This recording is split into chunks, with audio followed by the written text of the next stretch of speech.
तर नमस्कार बाळांनो, खूप मेहनत केली तुम्ही, दिवसाची रात्र केली, खूप कष्ट घेतले होते MST CET साठी. आता आपल्याला त्या स्वप्नांची परतफेड करायची, त्या स्वप्नांचा पाठलाग करायचा आहे. परंतु पाठलाग करताना त्या स्वप्नांची एक चाबी आहे बरं का, ती आहे त्याचे डॉक्युमेंट्स. त्या स्वप्नांच्या चाबीचा आज उल्लेख, आज माहिती आपण सांगणार आहे. डॉक्युमेंट्स फार महत्वाचे असतात.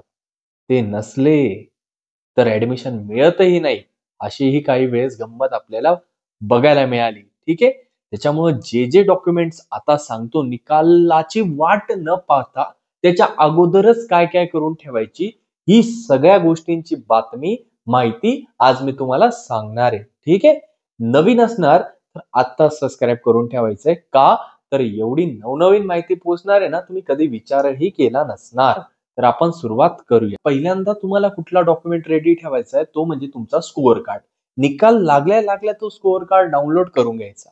दुसऱ्यांदा तुम्हाला काय करायचंय, रजिस्ट्रेशन फॉर्म जो असणार आहे, तुम्ही जेव्हा ऍडमिशन प्रोसेसला जाणार तेव्हा एक रजिस्ट्रेशन फॉर्म असतो, त्याची पण आपल्याला एक जोडी प्रिंट काढून ठेवायची. 12वीचं पासिंग सर्टिफिकेट आणि मार्कशीट हे पाहिजे. शाळेचा, कॉलेजचा लिव्हिंग सर्टिफिकेट पाहिजे. डोमासाईल सर्टिफिकेट पाहिजे. त्याच्यानंतर नॅशनॅलिटी पाहिजे. त्याच्यानंतर नॉन क्रिमिलियर पाहिजे. त्याच्यानंतर आधार कार्ड पाहिजे आणि पासपोर्ट साईजचे फोटो पाहिजे. एक बंडलच करून ठेवायचं. ठीक आहे. आता जर का आपल्याला रिझर्वेशन कोट्या थ्रू ऍडमिशन घ्यायचं असणार तर त्याच्यासाठी आपल्याला कास्ट व्हॅलिडिटी लागणार आहे. त्याच्यानंतर आपल्याला जातीचं प्रमाणपत्र लागणार आहे. त्याच्यानंतर कास्ट सर्टिफिकेट लागणार, तेच ते. नॉन क्रिमिलियर मी तुम्हाला ऑलरेडी सांगितलं. जर का तुम्ही EWS असणार तर त्याचं सर्टिफिकेट आपल्याला लागणार आहे. त्याच्यानंतर TFWS स्कीम असते, म्हणजे स्कॉलरशिपची स्कीम असते, ती म्हणजे असते ट्युशन फी वेअर स्कीम. त्याच्यामध्ये काय काय लागतं, त्याच्यामध्ये आपल्याला आपल्या आई वडिलांचं आय प्रमाणपत्र लागतं, म्हणजे काय इन्कम सर्टिफिकेट लागतं. त्याच्यानंतर जर का आपण अल्पसंख्याक असणार तर आपल्याला त्याच्यासाठी पण काय लागणार, मान्यता प्राप्त धार्मिक या भाषिक संस्थाद्वारा दिया गया अल्पसंख्याकाचं प्रमाणपत्र लागणार आहे.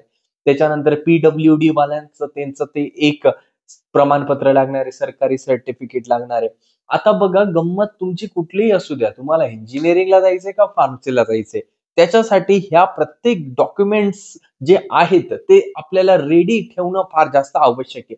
मी तर म्हणणार, हे डॉक्युमेंट जे आहेत त्यांची एक ओरिजिनल कॉपी बाजूला ठेवायची आणि त्याच्यासोबत 3-4 त्यांच्या सोबत ब्लॅक प्रिंट, म्हणजे काय साईड कॉपी बाजूला एक गट्टी करून ठेवायचं. ठीक आहे. जेणेकरून आपल्याला काही सुद्धा अडचण येणार नाही. ठीक आहे. मी तुम्हाला खाली डिस्क्रिप्शन मध्ये काय करणार, त्याची एक PDF सारखी किंवा एक शीटच देऊन देणार की कुठले डॉक्युमेंट्स आपल्याला रेडी ठेवायचे. ठीक आहे. आता पुढे बघा, डॉक्युमेंट्स ही एक गोष्ट अशी आहे ना, तो फक्त एक कागद नाहीये, तो फक्त एक कागद नाही, तुमच्या स्वप्नांची ती चाबी आहे बरं का. त्याच्यामुळे प्लीज प्लीज सांगतोय मी की त्या डॉक्युमेंट्सला खूप जपून ठेवा. जर का अजूनही कुठलं काही काढायचं राहिलं असेल ना, पटकन पळा आणि पहिल्यांदा डॉक्युमेंट्स लवकर काढून घ्या. ठीक आहे. कारण की या एका गोष्टीमुळे अनेक वेळेस आपल्याला ऍडमिशन करायला खूप अडचण येते. ठीक आहे. मी एवढंच सांगतोय तुम्हाला की आता आपल्या जीवनाच्या सफराची सुरुवात झालेली आहे बरं का. मी तुमच्या सोबत आहे आणि राहणार आहे. आणि तुम्हाला एकच गोष्ट लक्षात ठेवायची आहे, ते डॉक्युमेंट्स वगैरे करायचंच आहे. पण आता मला सांगा, मी एक व्हिडिओ बनवण्याचा विचार करतोय की आपल्याला कमी पर्सेंटाईल मध्ये जास्तीत जास्त बेटर कॉलेज कसं मिळणार किंवा काउन्सिलिंगची स्ट्रॅटेजी, या सर्व गोष्टी मी आणणार आहे बरं का. पण त्याच्यासाठी काय करावं लागणार, तुमच्यापर्यंत कसं पोहोचणार, त्याला काही पंख नाही फुटले ना तुमच्यापर्यंत पोहोचण्यासाठी. मग पंख फोडण्यासाठी आपल्याला सबस्क्राईब करणं आवश्यक आहे. करून टाका इच्छा असणार तर, बाकी काही गंमत नाही. ठीक आहे. तर आता आपण भेटूया अशाच नवनवीन एका माहितीपूर्ण संपूर्ण नॉलेजेबल व्हिडिओ सोबत. तोपर्यंत अभ्यास करत राहा, आई वडिलांची काळजी घ्या. जय हिंद, जय महाराष्ट्र आणि सर्वांना माझा मनाचा नमस्कार. आपण इथे थांबूया.